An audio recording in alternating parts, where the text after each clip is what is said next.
as what usually happens on a Tuesday, we speak to Matt Canavan, and the National Senator joins us now. There's a bit going on this morning to get to. Matt, good morning to you. But first of all, let's start with this news that Cam just suggested then about Japan being brought into AUKUS but without formal induction into the alliance. So there won't be a J in the acronym, so to speak. Are you happy with Japan being brought in, though, being brought in under the tent? Well, look, Japan's a great friend of Australia's, and I think given what's going on in the region, it would be great to see Japan take a leadership role in maintaining peace through the Asia-Pacific region. So, look, that's what, in my view, AUKUS is all about. It's about trying to make sure that we don't see violent conflict emerge from the diplomatic conflict that clearly exists in the region around borders, disputes over territories, islands, etc. And so I think having Japan in the tent would be a great idea. Look, I'll leave the formalities to others about whether it's going to be JAUKUS or AUKUS plus J or whatever, but any more cooperation with a great friend like Japan is a positive for our country. OK, let's get on to the supermarkets review that was handed down yesterday. There's a bit more to come on this, but there seems to be some different positions when it comes to divestiture. So in your view, should the big players be broken up? Well, I think we should have a big stick in our competition laws to deter the kind of behaviour we have seen from our big supermarket chains in recent years. These laws exist in the UK, in the US, in Europe. It doesn't seem to be any reason why we shouldn't have the same sort of powers here. Now, that doesn't mean they'd be split up per se. It just means that there would be a severe penalty in place in case the severe anti-competitive conduct continues. So no breakup?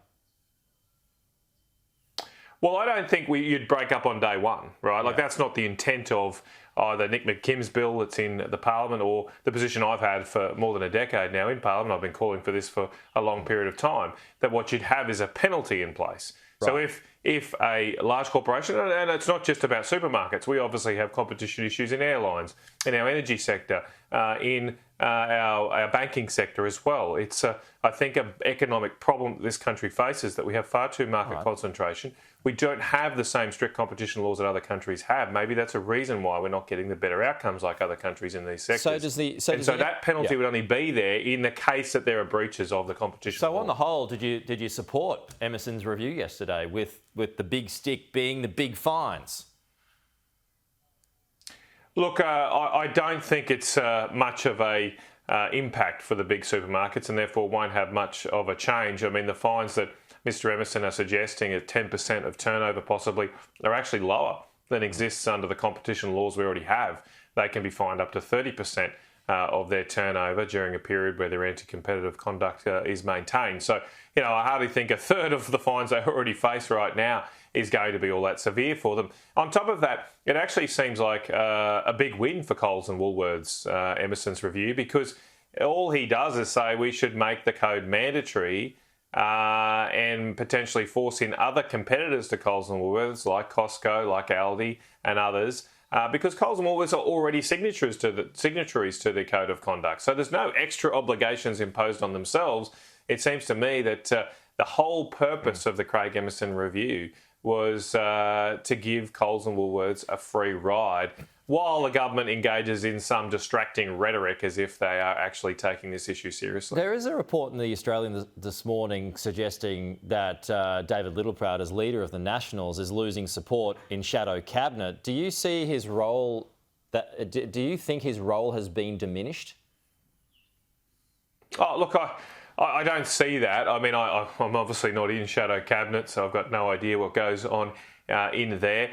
And I've always said, Peter, I don't really care who leads the party. I just want to see good policies adopted. And look, obviously I have my disagreements with David and the other leaders about issues like net zero emissions. I think it's absurd and mad that we're going down this path. It's costing our country billions and jobs and economic security.